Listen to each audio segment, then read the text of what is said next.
بسم اللہ الرحمن الرحیم الحمد للہ رب العالمین والصلاة والسلام علی سید الانبیاء والمرسلین والعاقبۃ للمتقین۔ عزیز دوستو،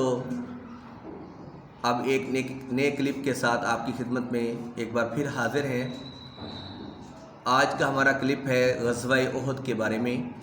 غزوہ احد غزوہ جو ہے وہ ایسی جنگ کو کہا جاتا ہے جس جنگ کے اندر ہمارے پیارے آقا حضرت محمد صلی اللہ تعالیٰ علیہ وسلم خود شریک ہوں، اس کو غزوہ کہتے ہیں۔ اور ایک ایسی جنگ جس کو نبی صلی اللہ علیہ وسلم خود لشکر تیار کریں اور اس میں کسی کو سپہ سالار بنا کر بھیج دیں اور خود اس کے اندر شرکت نہ کریں، اس کو سریہ کہا جاتا ہے۔ تو جنگ احد جو ہے اس کو غزوہ احد کہتے ہیں، اور غزوہ احد جو ہے 3 ہجری کے اندر واقع ہوا، اور یہ اس ٹائم پر واقع ہوا شوال کا مہینہ تھا، اور اس سے 1 سال پہلے جنگ بدر کے اندر کافروں کو ایک بہت بڑی شکست کا سامنا کرنا پڑا تھا۔ تو اور اس کے بڑے بڑے سردار بھی ان کے مارے گئے تھے اس جنگ کے اندر، جن میں ابو جہل، عتبہ، شیبہ، امیہ ابن خلف، بڑے بڑے جو نام تھے وہ سب مارے گئے۔ تو کافروں کو بڑا غصہ تھا، انہوں نے نبی کریم علیہ الصلوۃ والسلام اور مسلمانوں سے بدلہ لینا چاہتے تھے، تو وہ ایک لشکر تیار کر کے جن کی تعداد تقریباً 3000 تھی، اور وہ مدینہ کی طرف بڑھے۔ تو ہمارے پیارے نبی صلی اللہ تعالیٰ علیہ وسلم کو بھی جب خبر ملی تو آپ نے مسلمانوں سے مشورہ کیا، اور اس جنگ کے اندر آپ نے ایک منافق جو سردار تھا اپنے علاقے کا، جس کا نام عبداللہ بن ابی بن سلول تھا، آپ نے اس کو بھی مشورے میں شامل کیا۔ اور اس جنگ کے لیے ہمارے پیارے نبی کا مشورہ یہ تھا کہ مدینہ شہر کے اندر ہی رہ کر جنگ لڑی جائے، لیکن جو کچھ نوجوان صحابہ کرام تھے انہوں نے کہا کہ یا رسول اللہ، ہمیں جنگ باہر نکل کر لڑنی چاہیے، اور جو منافق تھا اس کی بھی یہی رائے تھی کہ شہر کے اندر رہ کر لڑی جائے۔ تو نبی کریم علیہ الصلوۃ والسلام اپنے گھر کے اندر جاتے ہیں، اور وہاں سے آپ جنگی لباس پہن کر اور اسلحہ جو اس ٹائم پر تلوار تھی وہ لے کر آپ باہر نکلتے ہیں۔ تو صحابہ کرام بڑے پریشان ہوئے، انہوں نے کہا کہ شاید آپ صلی اللہ علیہ وسلم نے غصہ کا اظہار فرمایا ہے۔ انہوں نے کہا یا رسول اللہ، جیسے آپ چاہتے ہیں ویسا فرمائیں، ہم نے ہماری رائے کو آپ فوقیت نہ دیں۔ تو ہمارے پیارے نبی صلی اللہ علیہ وسلم نے فرمایا کہ کسی نبی کے لیے جائز نہیں ہے کہ ایک دفعہ وہ جنگی لباس پہن لے اور پھر جنگ ختم ہوئے بغیر اس کو اتار دے۔ یہاں تک کہ نبی کریم علیہ الصلوۃ والسلام آپ جمعہ والے دن جو ہے آپ نے لشکر تیار کیا، اور ہفتے والے دن جو احد پہاڑ ہے، جنگ احد جہاں واقع ہوئی، وہ 3 میل کے فاصلے پر ہے۔ ہمارے پیارے نبی صلی اللہ علیہ وسلم اپنے صحاب کے ہمراہ 3 ہجری کو 15 شوال المکرم کو یہ جنگ ہوتی ہے، اور آپ صلی اللہ علیہ وسلم اپنے اصحاب کے ساتھ احد پہاڑ کی طرف چل پڑتے ہیں۔ اور عبداللہ بن ابی بن سلول، اس کو بڑا غصہ تھا کہ میرے جو رائے تھی اس پر نبی صلی اللہ علیہ وسلم نے عمل نہیں کیا، تو اس نے اپنے 300 ساتھی تھے اس کے،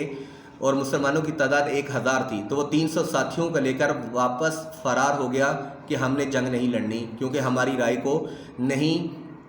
جو ہے اس کو مانا گیا۔ تو وہ اپنے ساتھیوں کو لے کر فرار ہو گیا، اور پھر نبی کریم علیہ الصلوۃ والسلام اپنے 700 صحابہ کرام کے ساتھ وہیں پر رہ گئے، اور آپ نے وہاں پر احد پہاڑ کے ساتھ ایک چھوٹا سا درہ ہے، چھوٹی سی پہاڑی ہے،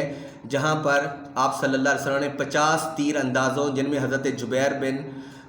عبداللہ بن جبیر تھے، ان کی سربراہی کے اندر آپ نے صحابہ کرام کو وہاں پر کھڑا کیا کہ کسی صورت میں بھی، چاہے مسلمانوں کو فتح ہو یا شکست ہو، تم لوگوں نے یہ جگہ نہیں چھوڑنی، اور ہر حالت میں ادھر ہی رکنا ہے۔ اور پھر جب جنگ شروع ہوئی تو وہ 3000 تھے، اور مسلمان کتنے تھے؟ صرف 700 کی تعداد تھی مسلمانوں کی، اور مسلمان بڑی بہادری سے لڑے، یہاں تک کہ کافر بھاگ نکلے تو مسلمانوں نے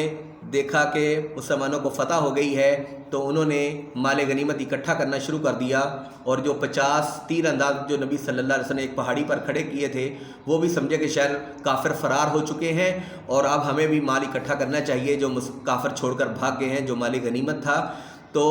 اس دوران خالد بن ولید جو اس ٹائم پر مسلمان نہیں ہوئے تھے، انہوں نے جب دیکھا کہ مسلمانوں نے اپنی جگہ چھوڑ دی ہے، تو انہوں نے پہاڑ کے پیچھے سے دوبارہ حملہ کر دیا، اور جب دوبارہ حملہ کیا جس میں مسلمانوں نے جو نبی کا کہنا نہیں مانا اور انہوں نے اپنی عقل سے جو ہے دوبارہ مال اکٹھا کرنا شروع کر دیا تھا اور اپنی جگہ چھوڑ دی تھی، اس سے مسلمانوں کو نقصان ہوا۔ اور کافروں نے جب دوبارہ حملہ کیا جس میں ہمارے پیارے آقا کریم صلی اللہ تعالیٰ علیہ وسلم کے دندان مبارک پر تیر لگا اور آپ صلی اللہ علیہ وسلم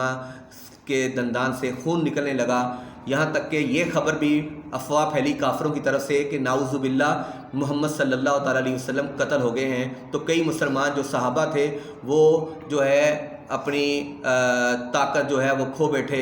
اور انہوں نے ایسا محسوس کیا کہ اب ہم اکیلے رہ گئے ہیں، اب ہمیں جنگ کرنے کا کیا فائدہ، تو انہوں نے جنگ چھوڑ کر پیچھے کو مڑنے لگے۔ لیکن پھر جب نبی صلی اللہ علیہ وسلم کو پتہ چلا تو آپ نے فرمایا انا محمد انا ابن عبد المطلب، یعنی کہ میں محمد ہوں اور میں عبد المطلب کا بیٹا ہوں اور میں زندہ ہوں۔ تو صحابہ کرام نے جب یہ آوازیں سنی تو وہ پھر ایک بار دوبارہ ان کی جانوں کے اندر جان آئی اور انہوں نے بہادری کے ساتھ مقابلہ کیا، یہاں تک کہ دشمن فرار ہو گیا۔ اور اس جنگ کے اندر مسلمانوں کو جو جانی نقصان ہوا اس میں 70 صحابہ کرام شہید ہوئے۔ کتنے صحابہ کرام؟ 70 صحابہ کرام شہید ہوئے اور کافر جو ہیں وہ 30 کے قریب مارے گئے۔ اور مسلمانوں کو اس جنگ کے اندر نقصان اس لیے اٹھانا پڑا کہ جب انہوں نے بدر کے اندر اللہ اور اس کے رسول کی فرما برداری کی تھی تو اللہ نے فرشتوں کے ذریعے ان کی مدد کی، اور اس جنگ کے اندر اگر وہ جگہ کو نہ چھوڑتے تو مسلمانوں کو نقصان نہ ہوتا۔ لیکن اس میں یہ پتہ چلا کہ اگر اللہ اور اس کے رسول کی نافرمانی کریں گے تو پھر نقصان اٹھانا پڑے گا۔ تو بہرحال مسلمانوں کو اس کے اندر پہلے فتح ہوئی اور پھر مسلمانوں کو جو ہے اس جنگ کے اندر نقصان بھی اٹھانا پڑا، لیکن اللہ تعالیٰ نے مسلمانوں کو اس قرآن کریم کے اندر آیات سے آگاہ فرمایا کہ اللہ اور اس کے رسول کی ہر کام کے اندر اطاعت اور فرما برداری لازمی ہے۔ اور اس جنگ کے اندر نبی کریم علیہ الصلوۃ والسلام کے چچا حضرت حمزہ بھی شہید ہوئے اور حضرت مصعب بن عمیر اور بڑے بڑے صحابہ کرام جو ہے اس کے اندر جو ہے شہادت کا ان کو مقام ملا۔ اور اللہ تعالیٰ نے فرمایا وَلَا تَحْسَبَنَّ الَّذِينَ قُتِلُوا فِي سَبِيلِ اللَّهِ أَمْوَاتًا، اور گمان مت کرو جو اللہ کی راہ میں مارے جائیں کیونکہ وہ زندہ ہیں۔ وَلَا تَحْسَبَنَّ الَّذِينَ قُتِلُوا فِي سَبِيلِ اللَّهِ أَمْوَاتًا بَلْ أَحْيَاءٌ، بلکہ وہ زندہ ہیں، أَحْيَاءٌ عِندَ رَبِّهِمْ، اپنے رب کے پاس يرزقون، انہیں رزق دیا جاتا ہے۔ اللہ تعالیٰ اصحاب احد پر اپنی رحمتوں کا نزول فرمائے، اللہ تعالیٰ ان کی شہادتوں کو قبول فرمائے۔ وَمَا عَلَيَّ إِلَّا الْبَلَاغُ۔